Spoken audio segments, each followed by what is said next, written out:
Há jogadores que entram para a história. Há lendas que mudam uma geração.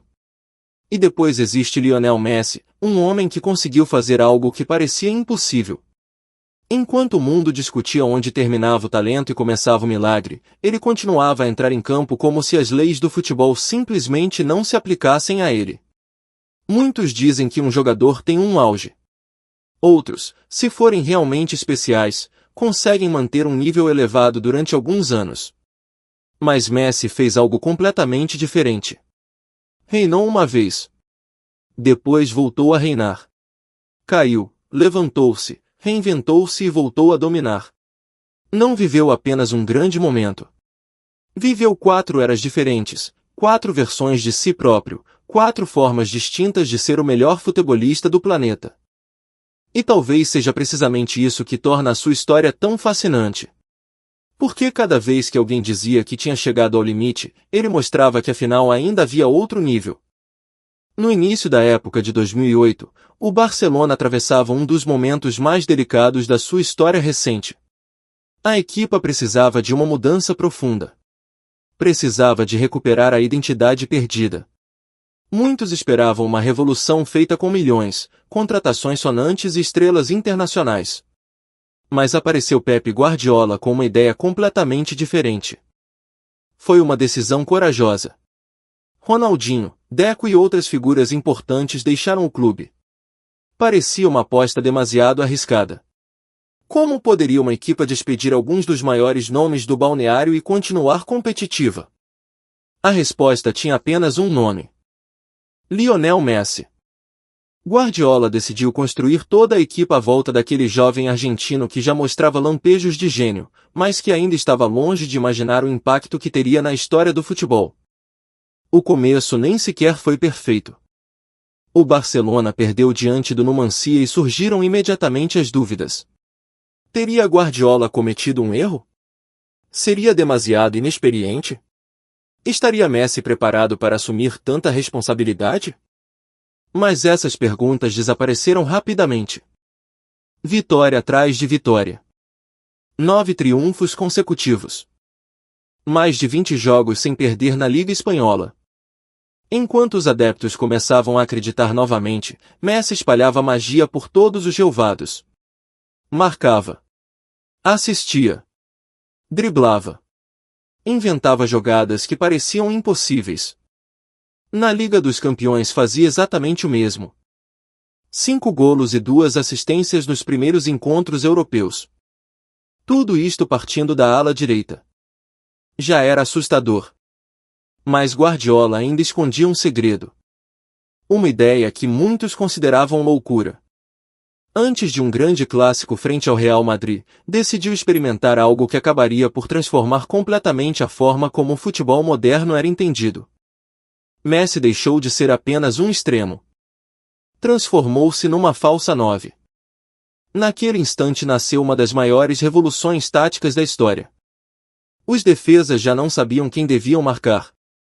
Se Messi recuava, alguém devia segui-lo?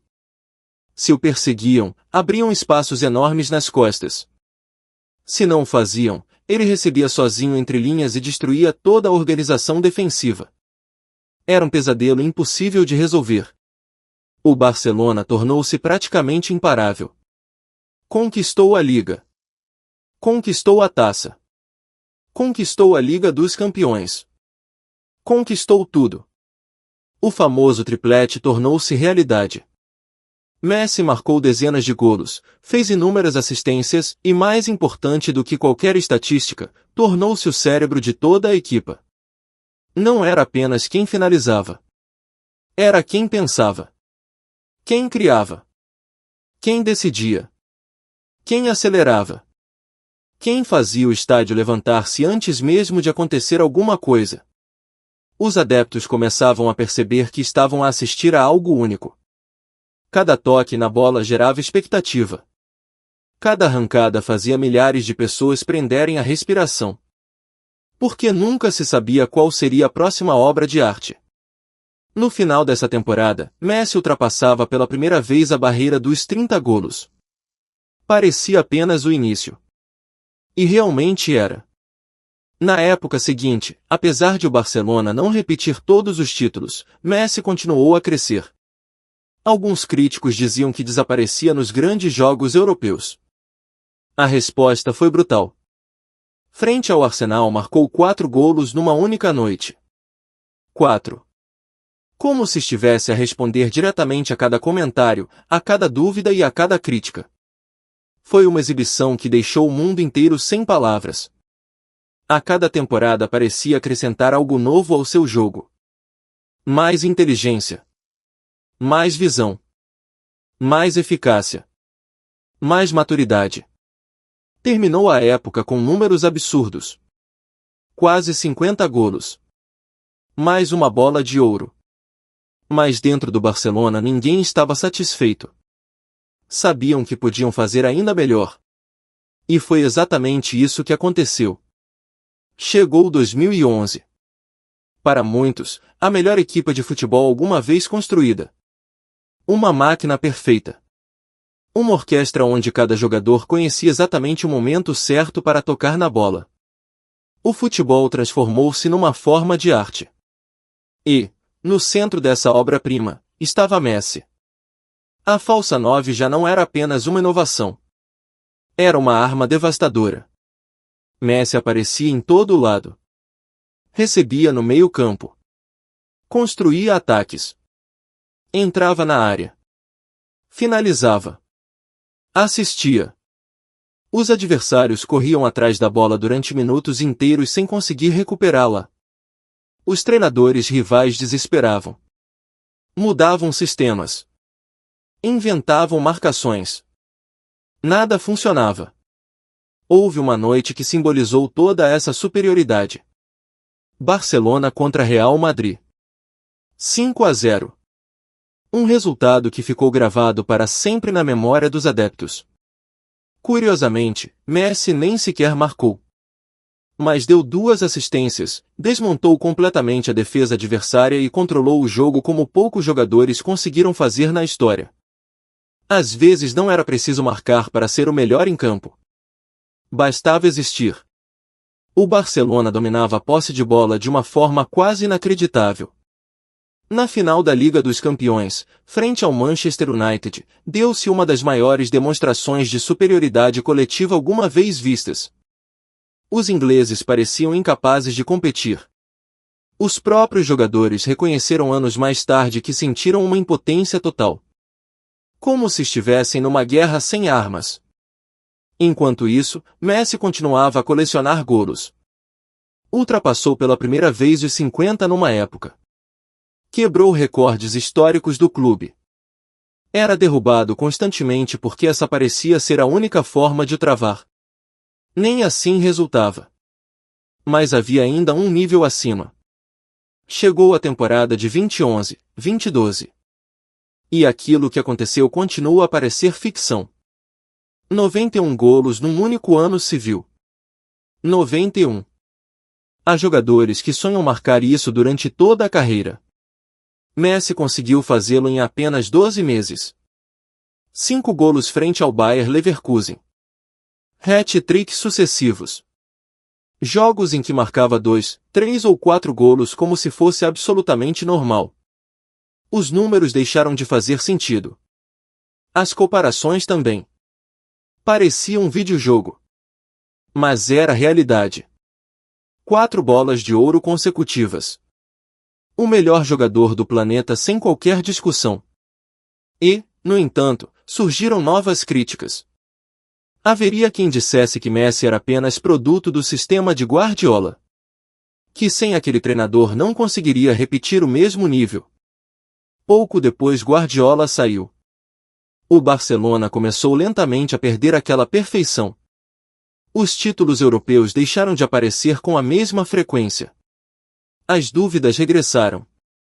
Alguns acreditavam que a era de Messi estava a terminar. Outros diziam que já nunca voltaria a ser o mesmo. Foi então que surgiu uma nova transformação. Uma nova versão. Chegou Luís Suárez. Chegou Neymar. Nasceu o famoso trio MSN. 3 talentos extraordinários. 3 sul-americanos. Três artistas. Desde o primeiro momento parecia que jogavam juntos há uma década. A química era absurda. Neymar desequilibrava pela esquerda. Suárez destruía os defesas no centro. Messi comandava tudo a partir da direita.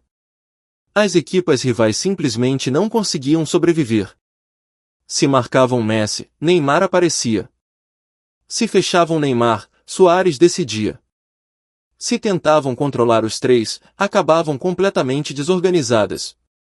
Foi durante essa fase que surgiu um dos momentos mais emblemáticos da carreira de Messi. A meia-final da Liga dos Campeões frente ao Bayern. Jerome Boateng era considerado um dos melhores centrais do mundo. Mas bastaram alguns segundos para ficar eternamente associado a um dos dribles mais famosos da história. Messi mudou de direção. Boateng perdeu completamente o equilíbrio. Caiu. O estádio explodiu. E, com uma tranquilidade quase desumana, Messi picou a bola por cima do guarda-redes. Não foi apenas um golo. Foi uma pintura. Uma obra de arte. Uma imagem que ficará para sempre na memória coletiva do futebol. Nesse ano o Barcelona voltou a conquistar tudo. Novo triplete. O trio marcou mais de 120 golos.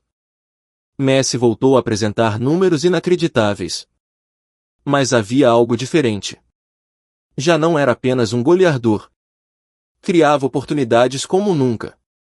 Assistia. Organizava. Controlava o ritmo.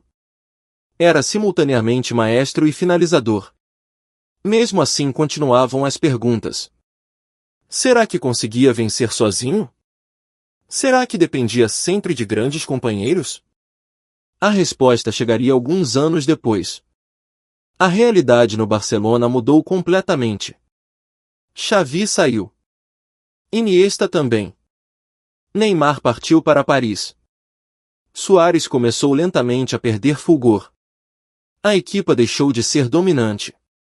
A defesa sofria. O meio-campo já não controlava os jogos como antes. Pela primeira vez Messi tornou-se verdadeiramente o capitão de um barco em tempestade. Era ele contra o mundo. Cada jogo parecia uma missão impossível. Mas, em vez de desaparecer, voltou a elevar-se. Marcou mais de 50 golos. Distribuiu assistências. Decidiu clássicos. Resolveu eliminatórias. Carregou praticamente sozinho o Barcelona até as meias finais da Liga dos Campeões. Parecia determinado a provar que não precisava de nenhum sistema para ser o melhor. Que a magia era ele. Mas o futebol também sabe ser cruel. Anfield. Uma palavra suficiente para provocar arrepios em qualquer adepto do Barcelona. Depois de vencer por 3 golos em casa, parecia impossível perder a eliminatória. No entanto, aconteceu. O Liverpool protagonizou uma das maiores reviravoltas da história da competição. Messi caminhava pelo relvado completamente vazio. O olhar dizia tudo. Frustração. Dor. Incredulidade. Dias depois perderam também a final da taça. Aquilo que parecia poder terminar em mais um triplete acabou reduzido apenas ao campeonato. Foi talvez um dos momentos mais dolorosos da carreira do argentino. Mas também um dos mais reveladores. Porque ninguém podia negar o esforço que tinha feito.